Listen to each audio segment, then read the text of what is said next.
Assalamualaikum warahmatullahi wabarakatuh. Jumpa lagi di Voice Bang Keket. Sebelum kita menyimak debat panas antara Khois Nudin dan Bang Andi Aswan di televisi, ayo kita dengarkan dulu lagu pengantarnya. Silakan disimak. Roy panci kebal hukum, berkas lengkap tak kunjung ditangkap. Koar-koar tiap waktu, salah hukum tak dianggap. Jadi menteri panci disikat, jadi tersangka mulutnya jahat. Jadi manusia tak ada manfaat, bikin gaduh setiap saat.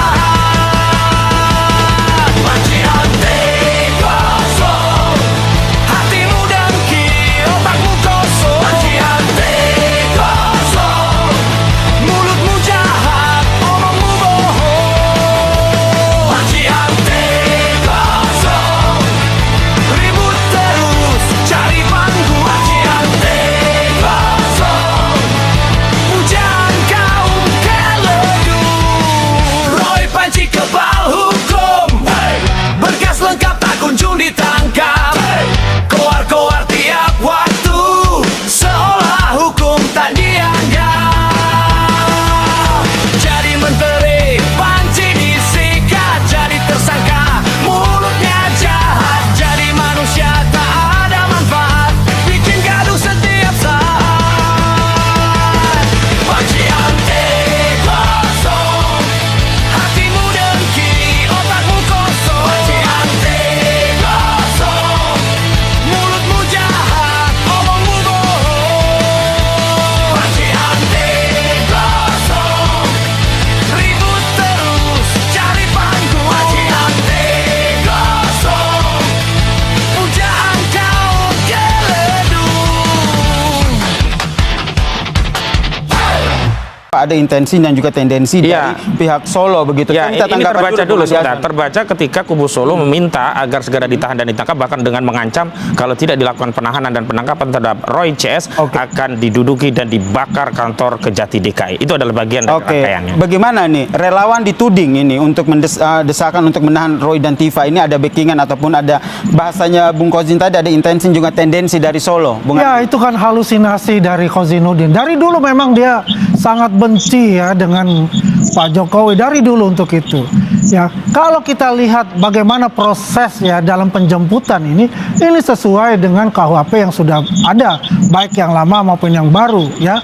Kita kalau ingat bahwasannya penahanan ini disebabkan ada beberapa perkara itu. Satu adalah mengulangi perbuatan dan ini terus menerus dilakukan oleh Roy CS ini ya dalam mengulangi perbuatan itu. Ya fitnah, ya kemudian juga pencemaran nama baik dan luar biasa itu melebihi dari kewarasan dari orang-orang yang berpikiran waras. Ya, mereka lakukan hal itu terus menerus, masif ya dilakukan dan selalu mereka berlindung dari kata bahwasanya kami dikriminalisasi, bahwasanya kami ini adalah pejuang kebenaran. Nonsens untuk Oke. bicara itu. Tapi Itu adalah begini, Bung omong Andi. kosong bicara itu. Oke, Bung Andi, sorry saya potong tapi begini, kalau kita lihat kan orang itu akhirnya ditahan ataupun ditangkap itu kan karena ada beberapa kekhawatiran. Yang pertama, Ya. kekhawatiran untuk menghilangkan barang bukti atau tidak bisa diajak kerjasama. Tapi kalau kita lihat selama ini kan Roy dan Tifa ini kan rajin wajib lapor begitu. Jadi sebenarnya salahnya di mana ini? Ya, ini kan juga ada pasal Undang-Undang ITE ya, yang melebihi dari 6 tahun. Bukankah hanya berbicara tentang pasal namanya kalau dulu 310, 311 kan begitu. Tapi ini ada Undang-Undang ITE yang hukumannya itu di atas 6 tahun.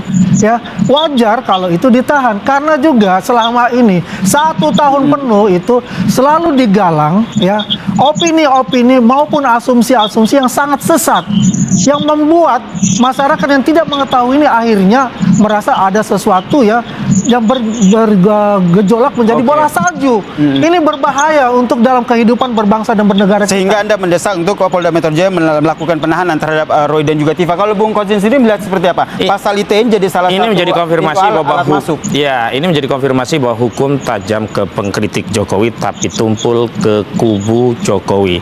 Termul-termul aman dari hukum. Buktinya ada Sylvester Sylvester Matutina dan Rasman yang sudah jelas ingkrah.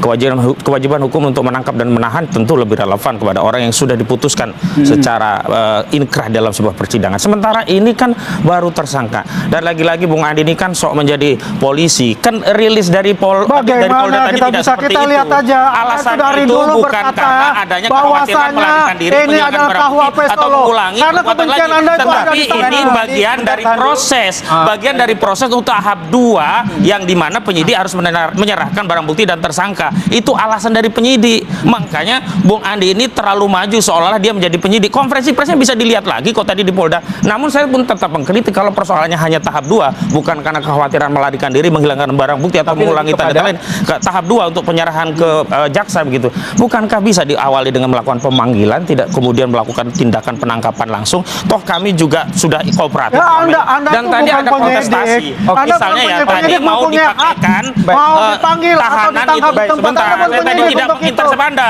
Anda tidak menghadap sama dengan Jokowi, saudara. Dan saya benci dengan orang-orang seperti Anda. Tidak punya adab, pembohong. Saya ingatkan Bung Andi, Bung Gojin, kita sedang live report, live siaran langsung. Jangan memberikan edukasi yang jelek terhadap pemirsa Kompas TV, oke? Saya menghormati, makanya saya akan menjelaskan. Oke, saya sekarang ke Bung Andi. Bung Andi, bagaimana Anda menanggapi soal ketidakadilan dalam proses hukum yang dilakukan soal penangkapan ini, termasuk soal Rasman dan juga Sylvester yang sudah inkrah tapi belum ditangkap? Jadi kita harus memisahkan.